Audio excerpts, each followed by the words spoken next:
Hello again, I'm Dan McKinnon. Welcome back. I know everyone thinks about and they'd like to have a meaningful life, and so let's talk today about making a meaningful and meaning-filled life. To do so, I've analyzed things for quite a number of years, and there seems to be 10 angles or approaches that one can use to begin to bring meaning into their life and make their life more meaning-filled. So let's go with those 10. The first one is that seeking and making meaning is what's important. It isn't that you can find meaning. Meaning is both a state and a style of being. Meaning as seeking and making patterns, these patterns that connect. Thus, you can see the whole picture and you have meaning. Number 2, meaning can come through the teachings of one's tradition. It's as if meaning is a hand-me-down wisdom and guidance that your tradition presents to you as a map of the territory of your meaning. So you need to look to your tradition, look to your history, and in there you will find the keys and the kernels of your meaning and the map of the territory of your meaning. Number 3, the prejudices of one's past actually help you have a sense of meaning. And what I mean by that is that you see as you are.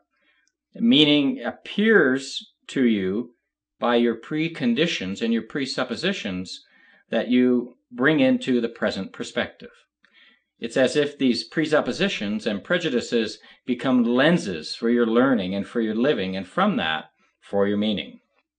Another angle, an approach towards getting meaning in your life, is this number 4, and it's that the mistakes of one's life can contribute to your meaning.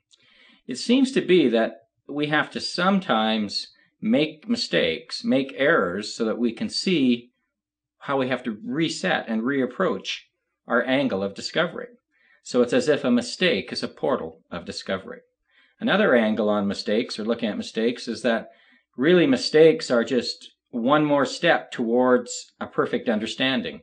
They're as if mistakes become evolutionary errors in a discovery process. So sometimes mistakes contribute to meaning.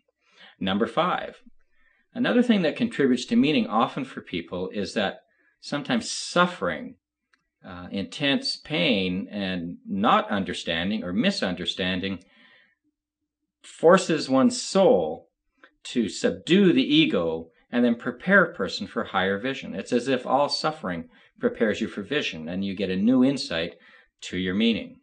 Number 6, I call that the passion and purpose in one's day.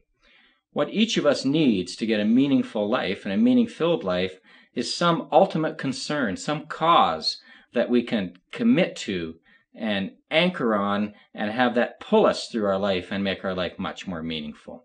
So that's the idea of a purpose and a passion to an ultimate concern or cause. Number 7, a real special one, this number 7, is that the questions in your life can open up your mind and your heart.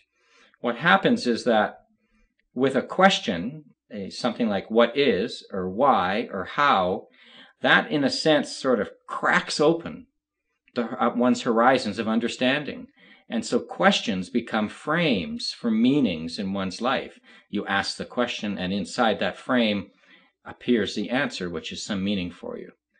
Number 8, the hopes of one's life. The hopes of one's life can bring you considerable meaning once you do have hope. I mean, hope is what helps us get through some of the most trying and suffering times. It's as if a hope is an if, so meaning becomes an ifness of the future. It's like if you take the word life, L-I-F-E, well, the center of that is if. So if you can put the if back in your life, you can bring more meaning into your life. Number 9, one that's very, very important and one that we all need, is that the others in your life can help to bring you meaning. It's as if other people are mirrors. They help to reflect back to us what it is we're trying to understand. We are shown by their difference and their not understanding, their misunderstanding of us, and through questions that they force us both together in a dialogue to bring meaning into the play, into the foreground. And that we should be grateful for that, for the gift of others and how they help us through the mirroring of their understanding and misunderstanding to see ourselves better. and they get much more meaning. And number 10, the meetings and the meanings that come about through one's relationships. Meaning can arise in an empathic encounter between two people who are like catalytic companions, and each together, what they do is they trust each other enough and they create a clearing and a space between them, and in that space they can allow their shared souls to enter, commingle, and trigger a new sense of understanding and belonging, and actually solidarity. The solidarity of shared souls help us get through life when it sometimes seems very, very unmeaningful. So that's what we need. So now, let's just summarize with this message. The meaning is in the message. So seeking and making a meaningful and a meaning-filled life depends upon your being loving with the young, compassionate with the elderly, sympathetic with the strivers, tolerant with the weak and the strong, and forgiving of yourself and others. Because throughout your life, you will, at some time, be all of these things yourself. So the meaning of this message is to give, to forgive, and to let live. May you make your meaning matter.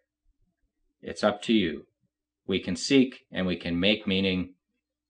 And if we follow those 10 steps, we can have a more meaningful and meaning-filled life. Thank you for listening, and I trust I'll see you again in the future. Bye for now.